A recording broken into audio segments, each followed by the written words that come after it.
Forget frequently asked questions. Common sense, common knowledge, or Google. How about advice from a real genius? 95% of people in any profession are good enough to be qualified and licensed. 5% go above and beyond. They become very good at what they do, but only 0.1% are real geniuses. Richard Jacobs has made it his life's mission to find them for you. He hunts down and interviews geniuses in every field: sleep science, cancer, stem cells, ketogenic diets, and more. Here come the geniuses. This is the Finding Genius Podcast with Richard Jacobs. Hello, this is Richard Jacobs with the Finding Genius Podcast. I have a long sought-after guest, Marilyn J. Roossinck. She's a professor of plant pathology and environmental microbiology, the Biology Center for Infectious Disease Dynamics, the Huck Institute of Life Sciences. So, Marilyn, thanks for coming. How you doing? I'm doing great, thank you. Yeah. Well, if you would tell me about what got you into working with viruses, why are you interested in them, and a little bit about your background. Sure. So I started off thinking about maybe a medically related career, and I took a course as an undergraduate in microbiology, and I met my first virus, which was a bacteriophage many people know, called Lambda. I was so impressed that this little thing, just a little piece of DNA essentially, could make so many dramatic changes in its host, and I kind of had an epiphany. I fell in love with viruses. I decided to become a virologist. So that's how it all started. And then, so what kind of highlights have you had in your career so far? What super interesting things have you worked? So, well, I mean, a career is usually a set of small steps. They're not all that many huge leaps, but they kind of lead you to new places and new ideas. So, I studied virus evolution. I started working on virus evolution pretty early in my career because I thought that viruses would be a great model because they evolve so rapidly. You can phase under the right selection. And so that was my original interest in that field, was just to look at how they might change. And with the advent of cloning, making infectious clones of viruses, which happened in the 1980s, there were a lot of new things that could be done. So we could start with a clone of a virus and then watch how it changed over time. So I did a number of studies like that, just watching them accumulate mutations, kind of verifying the hypothesis that RNA viruses, have these very diverse populations. In our studies, that was true. So we use plant viruses for these studies because there's a much easier system to work on than animal systems. Plants are easy to grow, cheap, and they don't mind when they get put in the blender either. So they're just a lot easier to deal with. So we made some pretty interesting observations about that. And what we found, which was not really predicted, was that a level of variation in a virus population was really linked to the host. So plant viruses, I worked on a virus for a long time called cucumber mosaic virus, and that virus infects about 1,200 different species of plants. So we could compare virus populations, starting with a clone, looking at how the population developed with different host plants. And I think nobody expected it to be different in different host plants, but it was dramatically different. And we found that the host plant had a lot to do with the error rate of the virus, the amount of mutations it incorporated. So that was kind of a big part early in my career. And then we began to look at also host roles in other aspects of evolution, like recombination. So viruses tend to recombine their genomes and make new viruses pretty readily. That's also very dependent on the host. So there is, of course, much more work that could be done in that area to try to tease out exactly what parts of the host are responsible for that. I guess in my own way of thinking, I always got a little bored with a project when I got to too much of the nitty-gritty detail. And I tried to pass those things on to people that had been in my lab and left so that they could keep working on it and I could start something new. So I did that a number of times. But when we were working on these populations, I was very interested to look at a virus that was what I now would call a persistently transmitted virus. So most of the viruses you've ever heard about and that people study are acute viruses. They infect a host and they go through this whole replication cycle, and then most often the host is cured of the virus by either just by its immune system overcoming the virus or or the virus sort of runs out its life cycle. But there are these viruses that are persistent, that infect the host forever. They're passed vertically, so they don't have any horizontal transmission. They just go from, parent to offspring for thousands of years in plants. We find these. And then they're also quite common in fungi. So I thought it would be fun to look at virus populations of fungal viruses because they almost always have this persistent lifestyle. So I got a collection of fungi from some colleagues of mine who were working in Yellowstone National Park, and they had found this fungus that was required for the plants to grow in geothermal soil. So when they were colonized by this fungus, they could grow in soils of up to like 50 degrees centigrade, which is much hotter than plants can really tolerate. So they sent me this collection. And so some of them were from the geothermal soils and some were not. And I noticed when I was looking for viruses in them that the ones from geothermal soil always had a particular virus, whereas the ones that were not from geothermal soil, but the same genus and species of fungus, they didn't always have the virus. So that led us to work on, to take a closer look at that. And it turned out that the virus was absolutely required for thermal tolerance. So you have to have the virus, the fungus, and the plant, all three together, in order to grow in those hot soils. And so that I've was got a maybe... quick question here. I was thinking about the viruses you said that are transmitted from, parents to offspring. Right. And in particular plants, if they produce a seed, a seed is kind of like a virus. It has no locomotion of its own usually. And, I don't know, you could say, it's, people would say they say a plant's alive. No one's going to say a plant's not alive. But in its seed form, the plant's kind of in this like intermediate state. And I hear the same thing about viruses. A lot of people say viruses are not alive. Some say they are. And when it's in its virion stage, is it alive then, or is it only contingently alive when it's inside a cell? But I was also wondering, like, what happens when a plant is infected by a persistent virus and, it goes to the seed form? What does the virus look like when it's in the seed? It's probably not in an active form. It's like it just rides along with the seed in the virion form. That's right. It's dormant because the seed is dormant, but it's there. And then as soon as the seed is germinated, the virus starts to replicate. And one interesting thing about those viruses, because I have actually now studied them quite a bit in plants.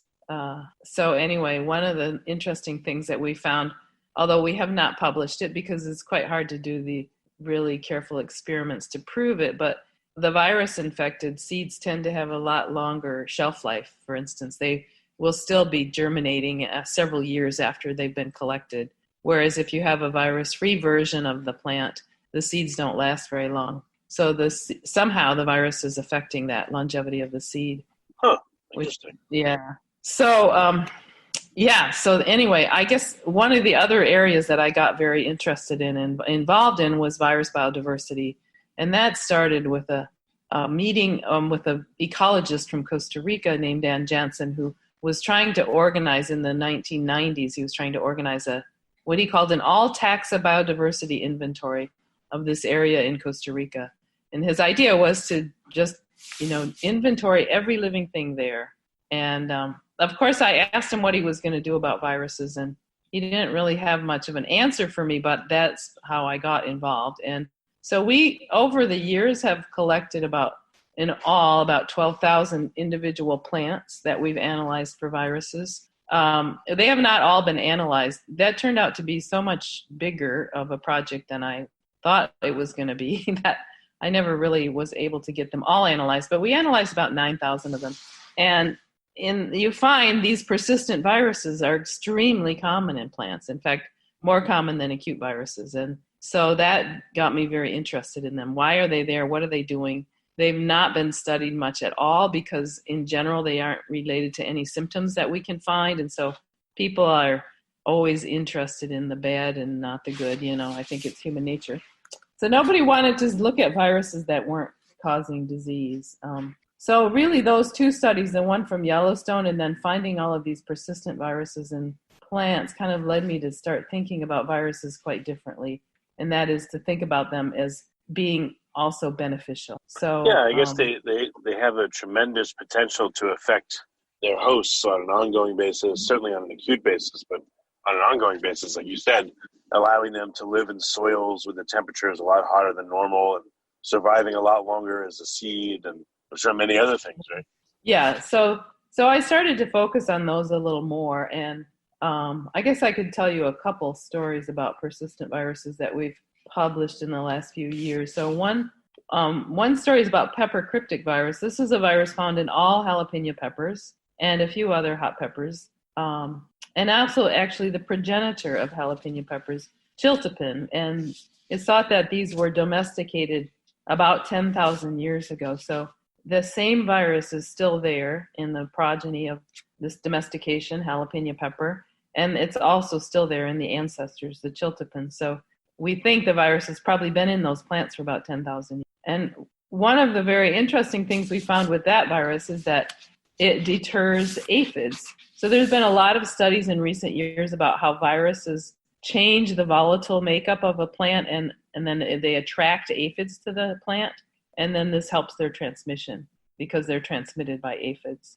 But in this case, with the persistent virus that's not transmitted by aphids or any other vector, they actually deter aphids. So if you have a virus-free version of the plant, you'll get a lot more aphids on that one than you will on the one with the virus. Some viruses cause the plant to attract aphids because they spread on aphids, and some do the opposite, to deter aphids. They deter aphids, and it's not clear. I mean, it's clearly a big benefit to the plant to deter the aphids. Aphids are never really good for plants. They can transmit a lot of diseases beyond viruses, and then they also just, they feed on the plants, and so they can be really damaging, especially if you have a lot of aphids on one plant. So anybody that's gardened has probably at some point in their life found a lot of aphids in their garden that can really destroy a crop. So this is another example of a beneficial virus. This virus confers this aphid resistance to the plant. So we think that probably many of these persistent viruses are linked to some beneficial traits. It's kind of hard to know what they are. For one thing, you would probably need to look at the plants in their native environment to see what those environmental conditions are and what the virus might be contributing to that. But I think that the basic idea is that it's not uncommon for a virus to be beneficial. And in fact, the viruses that are pathogens are probably quite rare overall in the grand scheme of viruses. And most viruses are probably what we would call commensal, meaning that they don't really cause any harm or really do any good, but they just are there as sort of a hitchhiker. So even we the have viruses that are pathogenic, do they stay that way very long, or do they move towards more of a commensal regime or a beneficial one over time? Over time, we would expect them to become less and less pathogenic, but those times can be fairly long. So it's not an advantage usually for a virus to make its host sick. This is an area that's been studied quite a lot. There's been a lot of modeling studies, et cetera, done about that. And, if a virus makes its host sick or it kills its host, that's the end of the life of the virus too. So if you're so sick that you have to stay home in bed, then the virus isn't getting transmitted to anybody. So it's really, in the long run, it's a disadvantage for the virus to make you that sick. One of the things we know that is in a lot of wildlife, we find viruses that are pathogens in humans, but are not pathogens in the wildlife. And it's likely because they've adapted to the wildlife.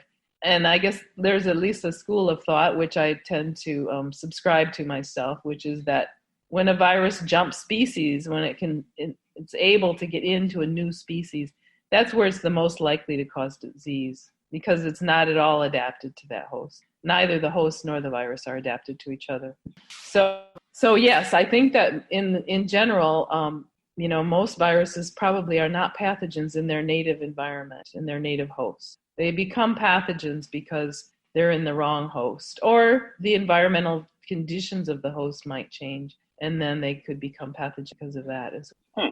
Do you think viruses are alive, and do they have agency, or where do you stop? Well, that's always a question everybody likes to ask. First of all, maybe you could give me your definition of life. Well, it's just my opinion, but I think life has what I call like a multi-factor endowment. So one thing is that a living thing has at least some level of cognition. It can make choices, and in the face of like arbitrary data or ambiguous data. It doesn't always act like a machine and only do one thing or another. It has abilities I don't know that come from where, but all living things seem to have like this ability, this natural endowment of abilities, like a cow learning to stand within a minute of being born, or a baby learning how to nurse and suckle and grasp and things like that. I mean, those are some of the hallmarks. I'm not sure what else, but a virus seems to also. I would say, well, not a virus, but I would say, a living thing has memory. It can learn from a past experience and take that with it. And a living thing is deliberately adaptive. It's not just randomly buffeted about. And I think it's the agency of change is within it. It's not external. So those are just my beliefs from You're an anti-Darwinian, huh? Anti what? You're an anti-Darwinian. Yeah. Oh yeah. Yeah. I think that's like at best way incomplete, and I think completely wrong based on my experience. But. So that's an interesting definition of life. By that definition, I would say viruses are not alive, but probably most bacteria would not be alive, or a lot of other what we would call single-cell organisms. So that's maybe a more philosophical definition of life rather than a biological definition. Well, what's your I'll turn it back on you. What's your definition of life, and what's alive to you, what's not? Yeah, so it's very hard to come up with a definition of life, which is why I usually ask people. When they ask me if viruses are alive, I ask them for their definition of life, and they rarely actually have one. So then I say, well, if you can tell me what life really is, I can tell you if viruses are alive or not. But it's hard. It's a question that doesn't have an answer. It just depends on how you look at things. I think when a virus is in a cell, it's at least more similar to being alive. And there are some people that say that when a virus is infecting a cell, it's alive, and when it's not, it's dormant. It's more like what you mentioned earlier about a seed or a spore. But viruses have a huge impact on life, and they may have been the beginning of life, So they probably were involved in the very early stages of evolution. Yeah, it seems like from the discussions I've had, they were like a vast library of information that, can be used as tools by living things, by bacteria and, other creatures. But they're also living tools, and that they act upon creatures and change them as well. It's weird. I've heard stories of bacteria harnessing viruses and using their spike protein to make their own spike to puncture other bacteria. And then, viruses definitely seem to use cells as their own tools for their own ends. So it's weird, So what a virus is involved in or a virus is interested, if you could use that word, in replication. That's the main goal of a virus, is to make more copies of itself.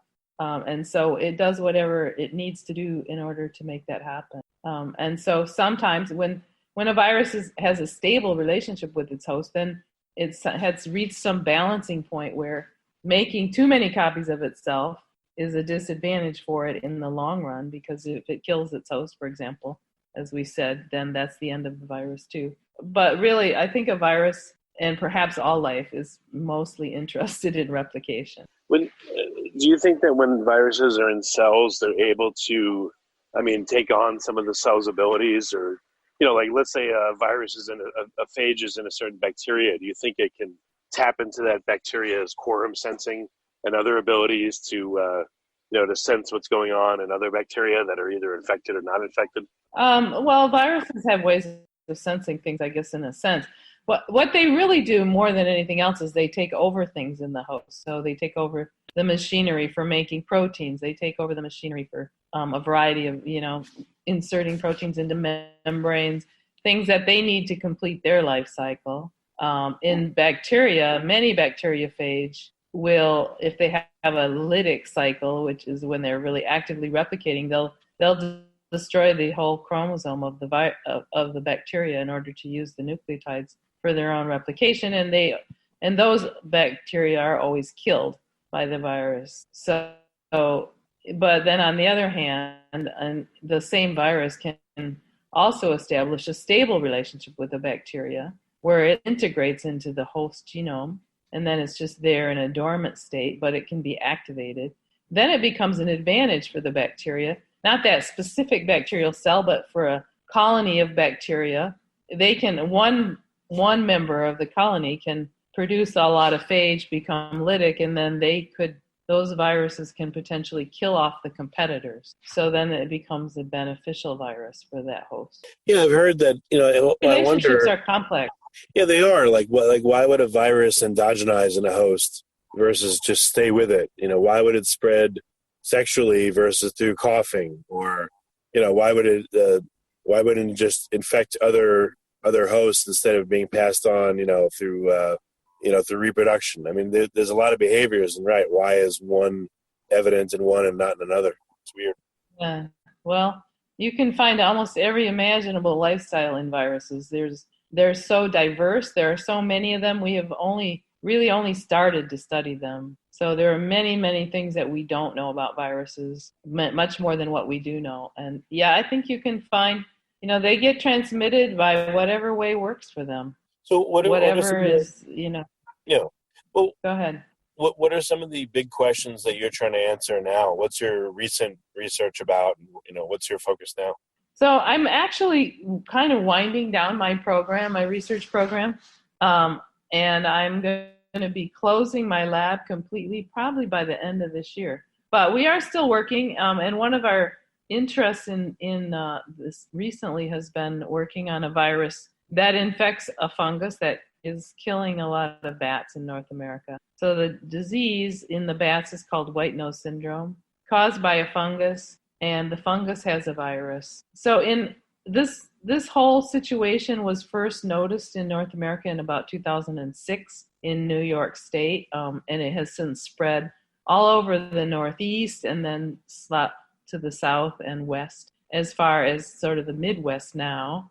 And fungus is presumed to have been introduced to North America from Europe, perhaps at a single introduction point. And so the fungus has not had that much time to evolve, so it's very hard to follow the movement of the fungus by differences in the genome of the fungus. But the virus, which is another one of these persistent viruses, so does not transmit horizontally, only vertically in the fungus, that the virus has significant variation in its coat protein. So we were able to collect about 140 samples of the fungus from around the United States and look at the variation in the virus and then use that as a proxy for the movement of the fungus. So we're just getting ready to publish a big study on that, where we've looked at, by doing these analysis of what we call a phylogenetic analysis of the virus, we can map how this virus has moved around the United States. What's been observed in, a real longitudinal look at a given virus in a given host? I don't know, what interesting things come out after a few years, after a few decades, after, if possible, a few hundred years, a few thousand years? Has anyone been able to look at a given virus over a really long period of time and see how it changes? Yeah, sure. So there's a whole field called PaleoVirology, and what that involves is looking at viruses that are integrated into genomes. So 8% of our genome is retrovirus in origin, and then there are lots of other viruses there too, and there are probably many more remnants of viruses that we can't really tell what they are because it's been so long ago. But what people have done is look at these integrated viruses and compare them to modern, extant viruses, and that gives you like a fossil record in the genome of these viruses. So those kind of studies are pretty interesting. Most of them have involved retroviruses so far, but not always. I think one of the most exciting things that has come out of some of those studies of integrated retroviruses is that the human placenta, the placenta of all mammals, is there because of a virus gene. So there's a gene that the virus makes, or protein that the virus makes, which is syncytin, and that is what causes the formation of the placenta. So that's a virus that was integrated into, our ancestral genomes millions of years ago. We don't know when. We do know that there are 4 different versions of it in different mammalian lineages. So it's not clear if it was integrated 4 different times or maybe a new one came in and displaced the original. Anyway, so those are examples of really long history of a virus associated with all mammals and and actually providing a critical function for the host. Yeah, that's amazing to think that. I think you said like 8% of our DNA is viral DNA, and the placenta is formed from viral proteins. And yeah, it's weird. It's amazing, you know. If only we could. Well, I'm just saying we couldn't be here without that. Yeah, no, it's amazing. That's what I mean. They're like this library that no one yet can read, of ability, of information, of all kinds of amazing things. You know, I wonder what what could be done by incorporating, you know, various viral genes. There's so many of them that are unknown what they do, you know. Oh yeah, there's a whole an amazing amount of knowledge that we don't have yet about viruses. And I think as time goes on, we're going to have a deeper understanding of beneficial viruses. People don't really want to think about them right now because everyone's very concerned about this new coronavirus. But but I really think that in time, people will begin to understand viruses much like we now finally understand bacteria, that most of them are beneficial.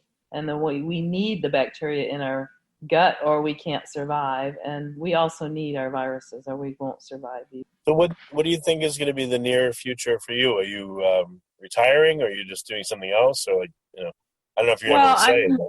I guess I'm starting my encore career. I'm doing a lot more writing these days, and I'm a lot of editing. So I edit a series. I'm an editor for a series called Advances in Virus Research, and we publish about 3 or 4 volumes every year of collections of reviews about viruses. So I kind of see myself moving a little bit more into that role in the field of kind of not really saying anything, but, you know, just collecting information for people, looking at interesting ways to put ideas together that will help people in the field. Okay, very good. So that's part of it. And I also, I don't know if I'm really quite done with working in the lab. I'm actually going to set up a lab in my garage, I think, and look for wild viruses and I thought this project called Viruses of Really Weird Plants. So here on the Oregon coast, we have a couple of different groups of plants. One is we have these plants that are sometimes they're called horsetail, I guess. They're a very primitive plant. So I thought it would be fun to see if they have any viruses. And then the other thing we have on the coast here are carnivorous plants. And people have not looked in carnivorous plants at all. And I'm very curious to see whether we might find some insect-like viruses in carnivorous plants since they eat insects, whether they might have some like that. So, yeah, so maybe, I don't know.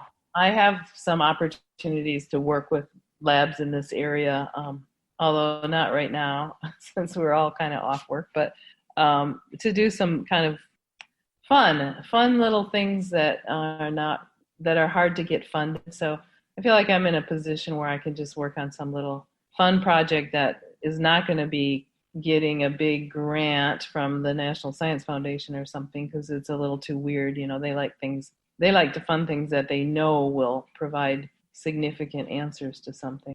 So this is more like a fishing trip, an exploration of what might be out there. Okay.